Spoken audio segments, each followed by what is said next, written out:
Working women and wellbeing पर होने वाले सेमिनार पर चर्चा करते हुए आज द मेवाड़ अपडेट्स आ पहुंचा है डॉक्टर गायत्री तिवारी मैम के यहाँ।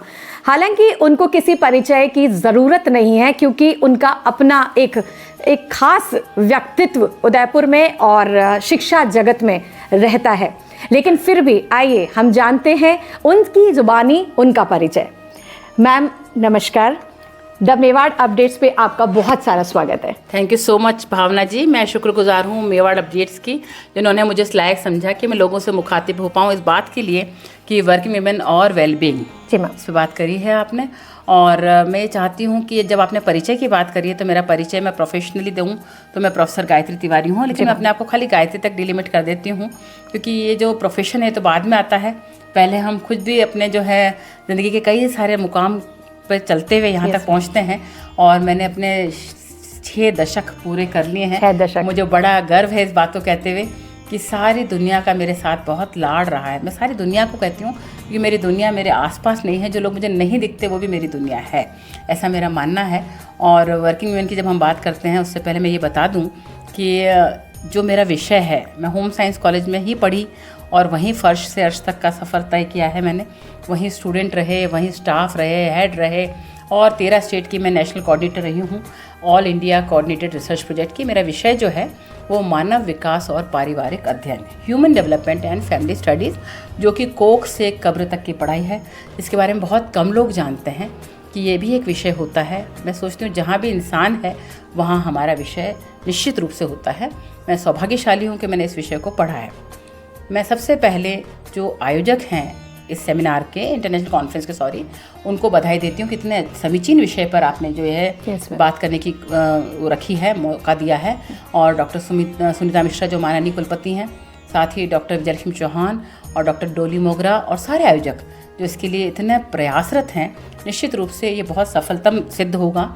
और वर्किंग विमेन की जब हम बात करते हैं तो वर्क आता है। Yes ma'am. मैं वर्क को ये समझ के चलती हूँ कि चाहे घर हो, चाहे हमारी नौकरी हो, वर्क का मतलब होता है wonderful opportunity to rejuvenate your knowledge. ये आपकी अपनी डेफिनेशन है वर्क बनाई हुई है। yes. और साथ में work life balance, working women के साथ ये चीज़ जुड़ी हुई है बिल्कुल। बैलेंस ना हो तो शायद वर्क लाइफ और बैलेंस 3 शब्द yes, हैं। वर्क मैंने बता दिया आपको, लाइफ का मतलब लर्निंग इंस्ट्रूमेंट फॉर एवर। जिंदगी ये भी लाइफ हर की एक पल आपको सिखाती है और हर पल एक नई जंग है। yes, और जंग को जितनी उमंग के साथ आप जियोगे, ज़िंदगी उतनी ही आगे चलेगी। लाइफ में कभी भी चैलेंजेस से नहीं घबराएं क्योंकि सीधे सड़क पे एक्सीडेंट ज़्यादा होते हैं। जब बैरियर पे हम चलते हैं, रुकते हैं तो ठहरते भी हैं। तो ये तो दुविधाएं हैं, ये सुविधाएं भी हो सकती हैं, ये बाधक हैं, वो साधक भी हो सकते हैं। तो सब आगे बढ़ते रहें, यही मेरी संदेश आप सबके लिए है। हर पल एक चीज़ आपको सिखाती है। अगर अच्छे लोग आपको मिलते हैं वो सिखाते हैं क्या करना है। जीवन में कुछ बुरे लोग मिलते हैं, बुरे मैं नहीं कह सकती, आपकी नज़र में बुरे हो सकते हैं, जो बुरे लोग हैं वो ही तो जीना सिखाते हैं। तो मैं हमेशा कहती हूँ कि अच्छी बातें आपको बुरे लोग ही सिखा के जाते हैं। यही सिद्धांत मैंने सीखा है।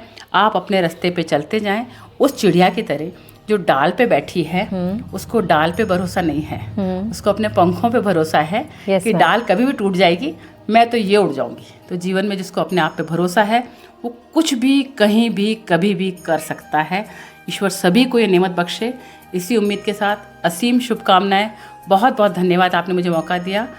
शुभकामनाएं।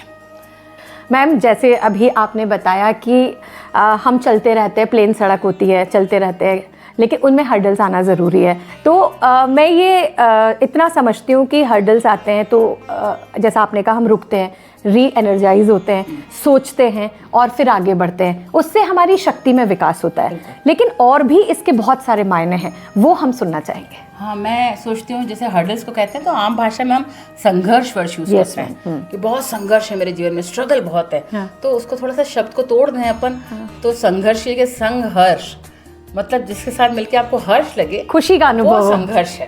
है ना? तो क्या मजा, मतलब कि ना हम आसानी से जी लें। तो मैं हमेशा कहती हूँ वह पथ क्या, पथिक कुशलता क्या, जिस राह में बिखरे शूल न हो और वापस बोलना बेटा, है ना, वह पथ क्या, इस कविता को वापस से बोल दीजिए, हम एडिट करके वापस डाल देंगे। वह पथ क्या, पथिक कुशलता क्या, जिस राह में बिखरे शूल न हो, नाविक की धैर्य कुशलता क्या, जब धाराएं प्रतिकूल ना हो। तो जीवन में प्रतिकूलताएं आती रहती हैं, और आपने कहा ना कि हम एनर्जाइज होते हैं, मैं उससे भी ज्यादा बताती हूँ कि हमें अवलोकन करने का मौका मिलता है कि हम में दम कितना है, इवैल्यूएट होता है, सेल्फ इवैल्यूएशन होता है, कितने रेजिलिएंट हो कि उठ के वापस उस जगह खड़े हो पाते हो कि नहीं। अभी जितने भी हमारे समाज में लोग आत्महत्या करते हैं, जो भी परेशानियां हैं, लोगों में रेजिलियंस नहीं है बच्चों, वो टूट जाते हैं, बिखर जाते हैं, और बिखराव को लोग अक्सर खराब मानते हैं। मैं कहती हूँ कि जिंदगी रंगों से भरी हुई है, और रंग हमें सिखाते हैं कि अगर आप बिखरोगे नहीं तो निखरोगे भी नहीं। तो जब आप बिखरते हो तो निश्चित रूप से निखर के बाहर आओगे। किसी भी संघर्ष से दुखी नहीं होना है, ये मेरा संदेश है। मैम, जिस तरह से आप बता रहे चैलेंजेस आते हैं, वो हमें अवलोकन करने का मौका देते हैं, और ये सारी चीज़ें आपके लिए, हमारे लिए, आपके लिए कहना आसान है क्योंकि आपने ये 60 साल बिताए, इसमें आपने जो आपका वर्किंग एक्सपीरियंस रहा है। लेकिन बहुत सारी वर्किंग वुमेन है मैम, वो ये चीज़ को नहीं फेस कर पाती है, तो उनके लिए आप कोई संदेश देना चाहें, किस तरह से इसको बैलेंस किया जा सके, किस तरह से डॉक्टर गायत्री तिवारी के जैसा चला जाए, ये कैसे पॉसिबल है मैम? ये हमारे दर्शकों को, वर्किंग वुमेन्स को जरूर बताएं। बहुत ही आसान शब्दों में सबको बताती हूँ जी मैम, क्योंकि ऐसा नहीं है मैं आपको मस्त नज़र आती हूँ, खुश नज़र आती हूँ, और कहाँ पहुँची हूँ सबको दिखता है, लेकिन कैसे पहुँचती हूँ, मेरे अपने भी बहुत स्ट्रगल रहे हैं, है ना। चाहे वो 3 P बताती हूँ हमेशा, पीपल रिलेटेड, प्लेस रिलेटेड और प्रोफेशन से रिलेटेड, सबके जीवन में आते हैं, कोई दिक्कत नहीं है। और मैं बहुत प्राउड के साथ कहती हूँ कि मैं आर्मी ऑफिसर की माँ हूँ। मेरे ख्याल से ये भी अपने आप में बहुत बड़ी चुनौती होता है, कहना अच्छा लगता है कि आर्मी ऑफिसर की मम्मी हूँ, लेकिन वो फेज कैसे निकला होगा, वो एक बहुत बड़ा चैलेंज रहा होगा। हर दिन हर रात आपको चिंता रहती है कि भाई बच्चा ठीक तो है। मैं खाली अपने बच्चे के लिए नहीं, सबके लिए कहती हूँ। तो ये एक बहुत बड़ा एक चैलेंज है, लेकिन मैं ये मानती हूँ बचपन में हम सब ने पढ़ा है ना तुलसीदास जी का, तो वो हमारे पापा कहा करते थे कि तुलसी भरोसे राम के, निर्भय होके सोए, अनहोनी होनी नहीं और होनी हो सो होए। ज़िंदगी में जो होना है उसको कोई टाल नहीं सकता, और मैं कंप्यूटर की भाषा में कहूँ तो ये 0 1 2 की प्रोग्रामिंग है। दुनिया इधर से उधर हो जाए, आप बदल नहीं सकते प्रारब्ध को। मतलब तो कहीं ना कहीं ये सोच के चलना है कि जो होगा अच्छा होगा, जो होगा अच्छा होगा। ऊपर वाला बहुत अच्छा डायरेक्टर है ना, प्रोड्यूसर हमारे पेरेंट्स हैं, ठीक है, लेकिन जो डायरेक्टर है उसके आगे कुछ नहीं है, उसने सारी स्क्रिप्ट लिखी हुई है, आपको तो रोल प्ले करना है। ये आपकी गलतफहमी है कि मैं ये रोल प्ले कर रही हूँ, आपसे करवाया जा रहा है, करवाया जा रहा है, आप तो खाली निमित्त मात्र हो, बस उसको जीते जाओ, जैसा उसको आपको खिलाना है वो रोल खिलाएगा। और जब कभी संकट में तो सोचना वो पिक्चर जो हिट होती ना, जिसमें जो सबसे अच्छा हीरो है, जो सबसे बढ़िया कठिन रोल ईश्वर क्या, डायरेक्टर प्रोड्यूसर क्या, उसी व्यक्ति को देते हैं जो बहुत अच्छा कलाकार होता है।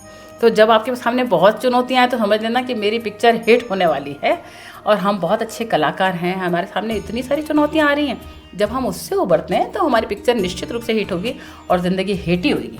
तो जो हिट है वो फिट है, ठीक है मैम। ये सब तो चैलेंजेस फैमिली में आते हैं, आपने बताया, और भी, लेकिन वर्क लाइफ में तो चैलेंजेस आते ही हैं, उसके बारे में बताइए कि कैसे वर्क लाइफ चैलेंजेस को आपने फेस किया, कैसे बैलेंस किया आपने?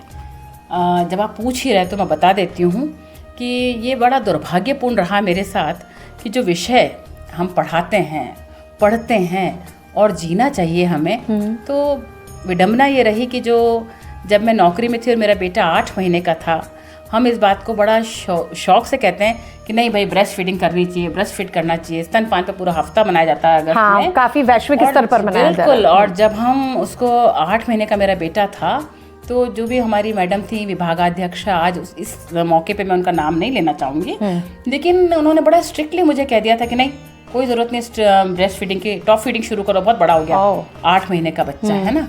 तो ये आज से मतलब 32 साल का है मेरा बेटा। एक माँ पर क्या गुजरी होगी। हाँ, और अपन मान के चलते हैं 1 साल तक तो पिलाना ही है। हाँ। और हम ही कहते हैं बॉन्डिंग जो पेरेंट्स के साथ में, माँ के साथ होती है, वो ब्रेस्ट फीडिंग से होती है। लेकिन उन्होंने क्या बहुत ही स्ट्रिक्टली मुझे कहा, तो ब्रेस्ट फीडिंग कराना भी बहुत जरूरी, और साथ में वो इस बात को भी सुनिश्चित करती थी कि मैं बिल्कुल टाइम पे आऊँ। तो मैं सिर्फ इसलिए शेयर कर रही हूँ कि मैं बच्चों को आते समय, मैं उसको भूख हो या नहीं हो, मैं 8 महीने के बच्चों को कहती बेटा जल्दी पी ले बेटा, 10 बज रही है। फिर जब मैं लंच पे जाती थी 1 से 2, मैंने कहा जल्दी पी ले बेटा, 2 बज रही है, मेरे को पहुंचना है। और फिर 5 बजती, मैंने कहा जल्दी पी ले बेटा, मेरे को बिल्कुल अभी घर जाना है, क्योंकि मैं मम्मी को यहाँ छोड़ के जाती थी। तो जब थोड़ा सा बोलने लगा तो बच्चा ये बोलता था मुझे, मम्मा 10 बज गई, मम्मा 2 बज गए, मम्मा 5 बज उसकी गए। साइकोलॉजी पे भी असर आ रहा था। So shocking.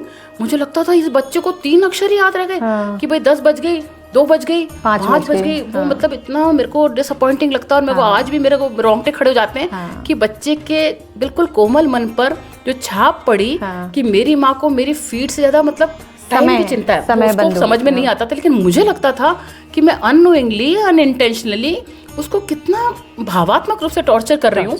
फिर मैंने सोचा अब मैं कभी ये बात नहीं बोलूंगी उसके सामने, कभी नहीं बोलूंगी, और भले ही लेट होंगे तो छुट्टी लग जाए तो लग जाए, मेरी कोई दिक्कत नहीं है। तो ये एक मैं सोचती हूँ बहुत चैलेंज एक तरफ, और ये जो छोटा सा एक चैलेंज था जिसने मुझे दुनिया में जीना सिखाया कि ये सब चीज़ें गौण हैं, मेरा बच्चा हमेशा छोटा नहीं रहेगा। मैंने उस चीज़ को ज़्यादा महत्व दिया, और मैं आज भी ये बताती हूँ बड़े गर्व के साथ कि मैंने मेरी 35 साल की नौकरी में कई बच्चों ने मेरे सबऑर्डिनेशन में भी काम किया है, मेरे साथ भी छोटे छोटे बच्चे रहे, और मेरा सबसे पहला जो उनके साथ में सपोर्ट सिस्टम था, मैं हमेशा कहती थी, मैंने कहा बेटा तुम जाओ, बच्चों को जब तक फीड कराना है फीड कराओ, ये बच्चे हमेशा बच्चे नहीं रहेंगे। मैं हमेशा यकीन मानिएगा, आप पूछ लीजिएगा कि जिन जिन बच्चों ने मेरे साथ किया है, इवन PhD स्टूडेंट, मैं उनको सपोर्ट करती हूँ इस बात के लिए कि बच्चे को ध्यान रखो, वो इम्पोर्टेंट है, बाकी सब चीज़ें हो जाएंगी। और बच्चों को भी हम ये सिखाएं कि बेटा आप हो तो सब है, हम हैं तो सब है। इतनी मजबूती अपने बच्चों को देनी चाहिए। Thank you so much. तो देखा सुना दर्शकों कि कहीं ना कहीं हमें अपने आप को आध्यात्मिकता से भी जोड़ना है, और प्लस ये कहना है कि जो होगा अच्छा होगा। अपनी जिम्मेदारियों को हम बखूबी निभाएं और चैलेंजेस को हम जरूर ओवरकम कर पाएंगे। धन्यवाद। आप देखते रहिए द मेवाड़ अपडेट्स।